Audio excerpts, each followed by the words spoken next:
We're so glad you could join us to learn about the new features in ODT Rentals 11.0.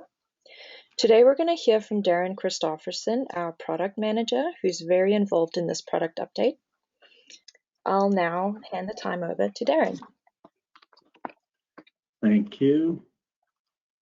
So a little bit about me. Been with Open Door for probably almost 19 years now. Working with rentals since the very first release back when it was called Navision. Been working with the extension and apps for Business Central since that was first brought on. So I think it's probably 9 years now. So fairly familiar with what we're going to be talking about today. Version 11 of Rentals is due to be released in about 4 to 6 weeks, and we'll go over a few of the things that should be in that release, or that will be in that release. The first item that we'll talk on is the advanced inventory control for sales items. Then we'll talk about the configurable terms and conditions pages for quote and contract reports.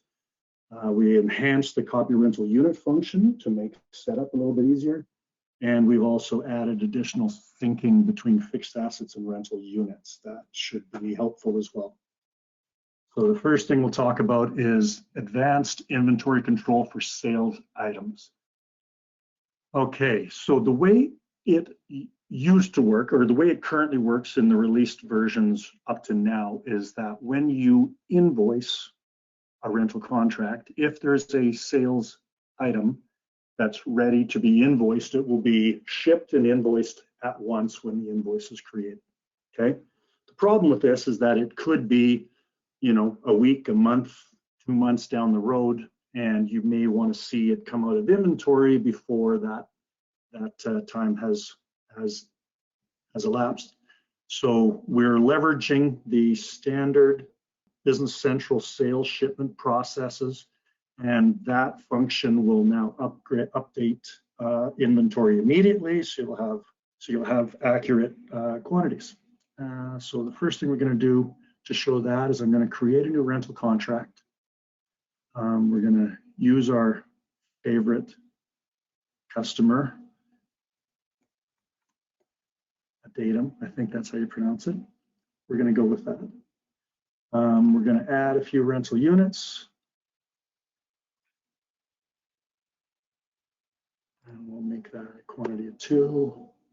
And then we'll add another one a little further down in our demo data.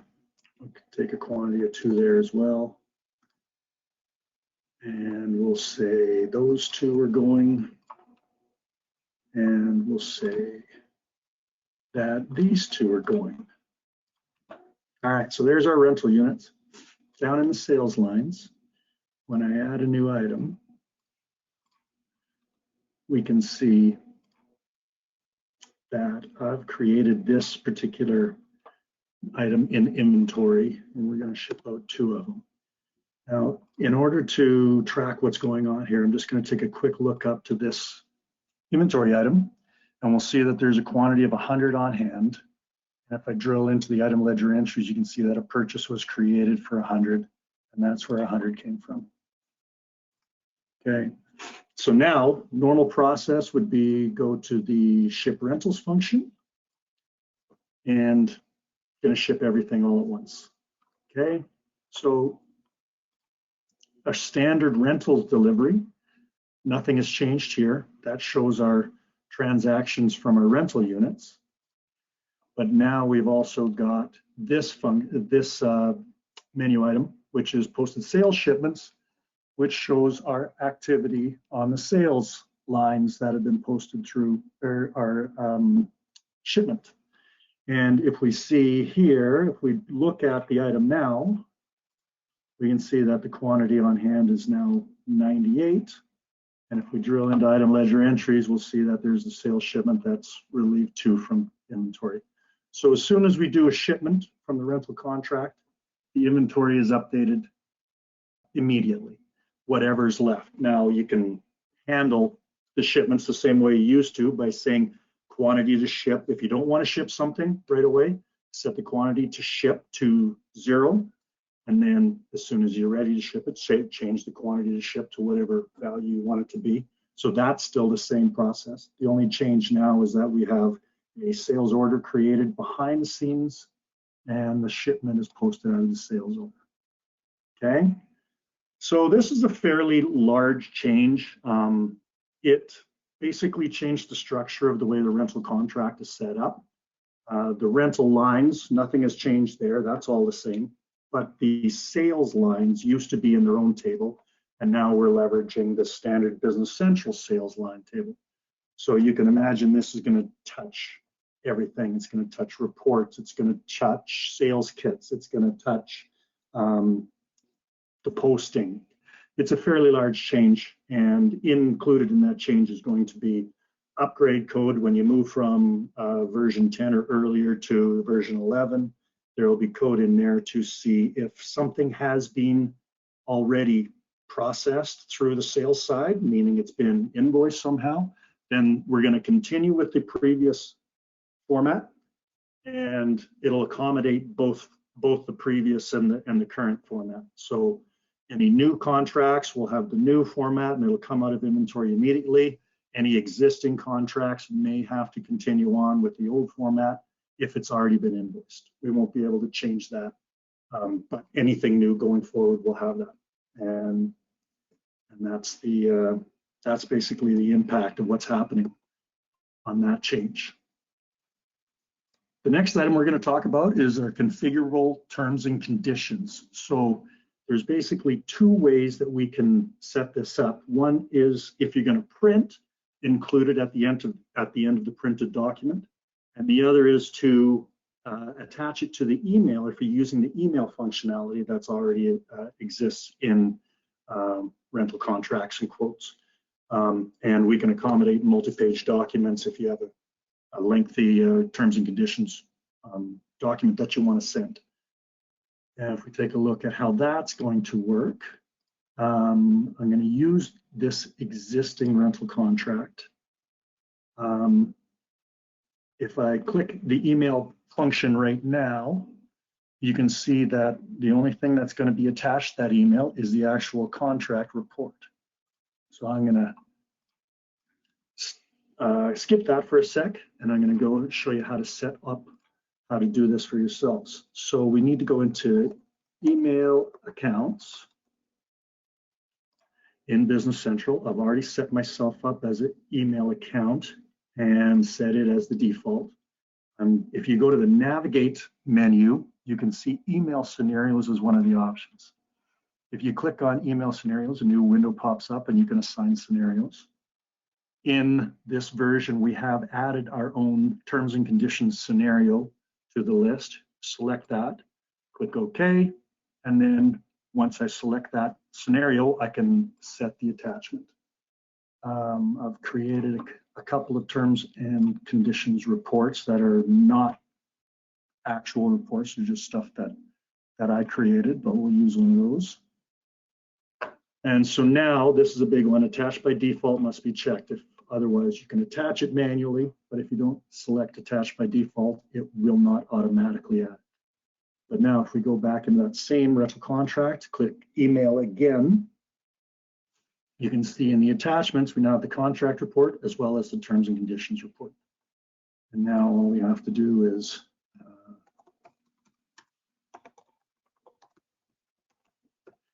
add a little blurb, click send. And then once it's done, this is what it looks like. The rental contract is attached.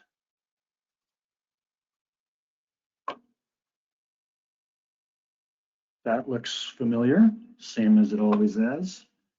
And then when the terms and conditions report, and that's completely configurable by the company. So this is just something I had ChatGPT create for me. So you can just add your own terms and conditions report through the email process. So that's the email piece. Now, if we go to the actual print, you'll see that there's this print terms and conditions options. Right now it's disabled. That's because I haven't set it up yet. Oh, here's my notification. So if I go to rental management setup, so if I spelled it right, you see in the document section, there's a new piece here for rental terms and conditions. If I check that and go into actions, setup, terms and conditions, I can upload the file I want to use. It's that one I used before. And if it's multi-page, you can previous and next through that document. This one's only one pager, so it's only got that. Now, if I go back into my rental contract and select print, you'll see that it's enabled and it's automatically checked by default because we have it checked in our rental management setup. And if I preview the document, you'll see that it's a 2-page document now with our contract in the first and our terms and conditions report as the second page. So hopefully that'll satisfy. We had a lot of requests for this, so hopefully that's going to be something people use. Let's go back to this. Okay. So the next thing, we enhanced the copy rental unit function so that there's an option to copy categories, attributes, and dimensions now. So if we go back to our remote desktop, we'll take a look at that on the rental unit list. We can see I've created this particular Nissan Frontier. If we take a look at the category, I've added a category to it, which is my Nissan category. Let's take a look at how that works. I don't know if you're familiar with how categories and attributes work in rentals, but we've created a way to basically nest rental categories inside each other. So I've created a light truck category, and then beneath that, I've added a Nissan category. And inside the Nissan category, it's inherited a few attributes from its parent category. So for light truck, we have color, fuel type, and wheelbase. Okay. So based on that, if we take a look at the attributes on this one, you can see that color, fuel type, and wheelbase is in there, and I've added another one just to show that you can add an attribute outside of the categories as well. So this is all set up already. As well, we have dimensions set up on here for rentals. If I go back to my rental list, or my rental unit list, I have the ability to filter by attributes in this list. It might help you find stuff that you need. If I say weight is greater than 3,800 pounds and click OK, you'll see I get one return, that the one we just talked about. Now, if we go to the copy rental unit function, you'll see that I've got these 3 new options at the bottom: copy categories, copy attributes, copy dimensions. And I'll make sure that my number series is correct. Click OK.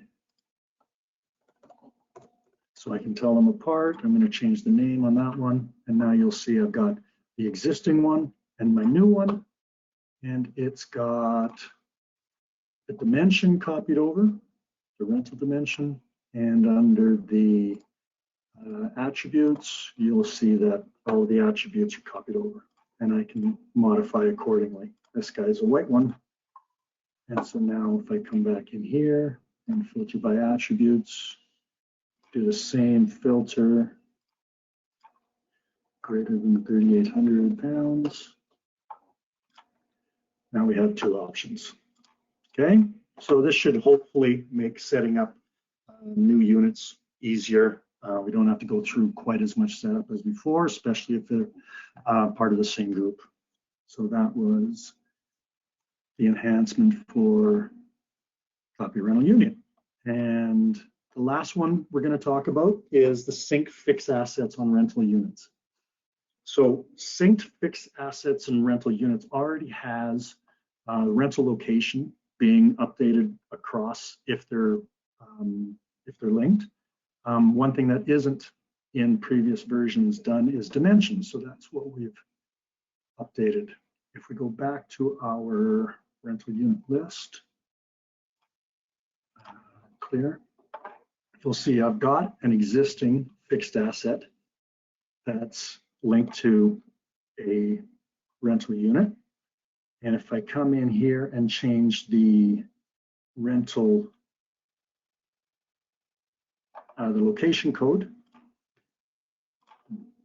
it'll say it's already been linked to a fixed asset. Do you want to continue? I say yes. And if I actually go back and take a look at the fixed asset, you'll see that the rental location is been updated accordingly. Now there's two locations. There's an FA location code and a rental location code. They don't look up to the same table, so there's no point in trying to sync those. But the rental location code already is being updated. The enhancement to this release is that we've added the think of dimensions as well. So if we come in here and I'm going to link a different fixed asset this time, you'll see that it's got default dimensions. Do you want to transfer these dimensions to the rental unit? I'm going to say yes. And immediately we can see our default dimensions are updated. So this has come from the fixed asset. Okay. If I make some changes in here, if I say the area is North America, boom, and this is not already on the fixed asset, the transfer is prompted the opposite direction. Do you want to update the fixed asset? If I say yes, and I go back to look at the fixed asset, you'll see that under fixed asset dimensions, it's now showing our North American location or area, as well as the department that was already there. And goes both ways. If I update the fixed asset, it'll prompt to update the rental unit and vice versa. And I always have the option to say, no, I don't want to update. So that's one of the last items that we're going over today. So V11 is, like I said, due out in 4 to 6 weeks. Summer 2023, we're looking at having release V11.1, which would include some reporting enhancements. We had a request on feature upvote, which is one of our tools that we use for people to suggest enhancements. Somebody asked for some reporting enhancements, so that'll be in summer 2023.